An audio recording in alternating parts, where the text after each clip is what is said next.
Ini adalah legenda di desa kecil yaitu Desa Dadapan, Kabupaten Blitar.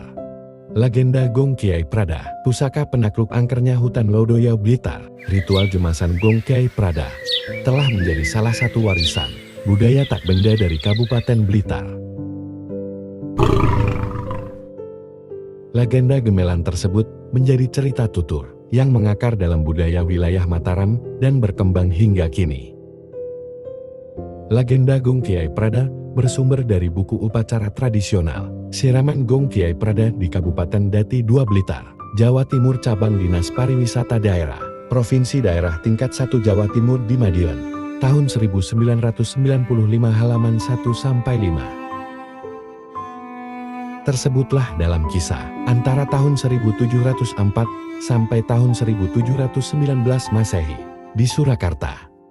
Bertahtalah seorang raja yang bernama Sri Susuhunan Pakubuwono I. Raja ini mempunyai saudara tua yang lahir dari istri Ampean, bernama Pangeran Prabu. Pada saat penobatan Sri Susuhunan Pakubuwono I, hati Pangeran Prabu sangat kecewa karena sebagai saudara, justru bukan dia yang dinobatkan sebagai raja di Surakarta. Dari situlah kemudian timbul keinginannya untuk membunuh adiknya itu. Namun niat jahat Pangeran Prabu tercium oleh Pakubuwono I. Pangeran Prabu kemudian dihukum membuka huteng di daerah Lodaya. Lodaya sekarang dikenal sebagai satu wilayah di Kecamatan Sutojayan, yang pada saat itu merupakan hutan yang sangat lebat, yang dihuni oleh binatang buas. Warga setempat bahkan menganggap hutan itu sebagai tempat yang sangat angker, tempat banyak roh jahat berkeliaran. Hukuman itu sebenarnya untuk membinasakan Pangeran Prabu secara tidak langsung, karena selama itu tidak ada manusia yang bisa selamat keluar dari hutan Lodaya. Mereka banyak yang mati diserang hewan buas, atau mendapat gangguan makhluk halus yang menjerumuskan ke jurang. Keberangkatan Pangeran Prabu diikuti oleh istrinya, yaitu Putri Wandasari, serta abdi kesayangannya yang bernama Ki Ahmad Tariman, dengan membawa pusaka berupa bindi atau gong, yang disebut Kiai Becat atau Gong Kiai Prada. Pangeran Prabu beserta pengikutnya berangkat dari Surakarta menuju ke arah timur. Selang beberapa bulan, mereka sampai di daerah Lodaya. Lokasi pertama yang dituju adalah rumah seorang janda tua yang bernama Nyai Partasuta di hutan Nekon.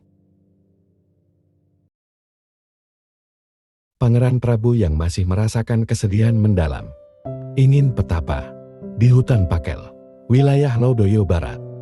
Saat akan berangkat bertapa, Pangeran Prabu menitipkan bendeng atau Gong Kiai Becak kepada Nyi Partasuta di pesanggrahan hutan Pakel.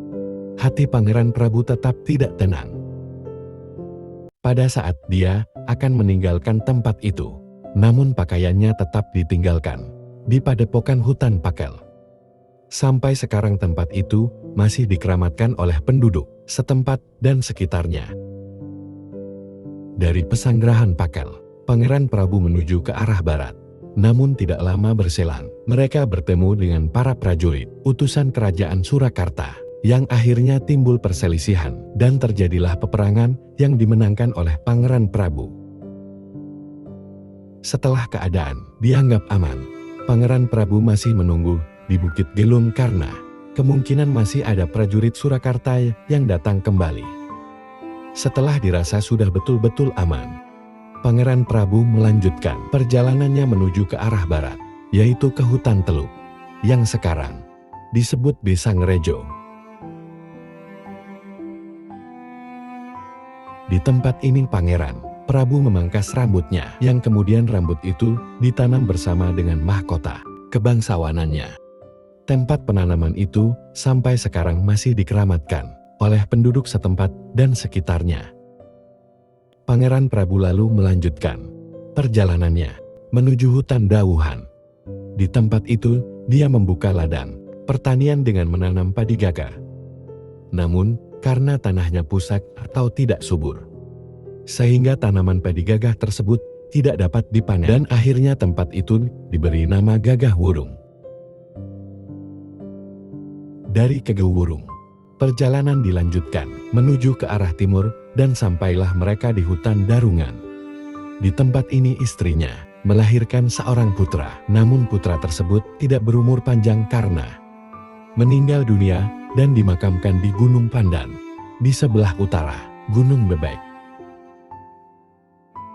Perjalanan Pangeran Prabu dilanjutkan lagi menuju ke arah timur, melewati Jegu, dan sampailah di hutan Kedungwungu.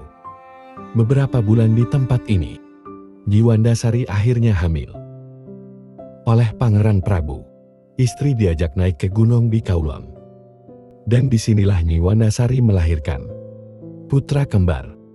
Namun putra kembar tersebut juga tidak berumur panjang dan meninggal dunia. Sampai sekarang gunung tersebut dikenal dengan nama Gunung Peranti. Dan sampai di sini putuslah kisah Pangeran Prabu dan tidak diketahui bagaimana kelanjutannya.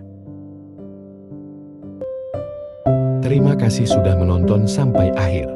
Jangan lupa like and subscribe-nya ya teman-teman. Semoga berkah dan semoga rezekinya selalu dilancarkan. Lanjutnya ada part 2. Ditunggu ya part 2-nya ya guys ya.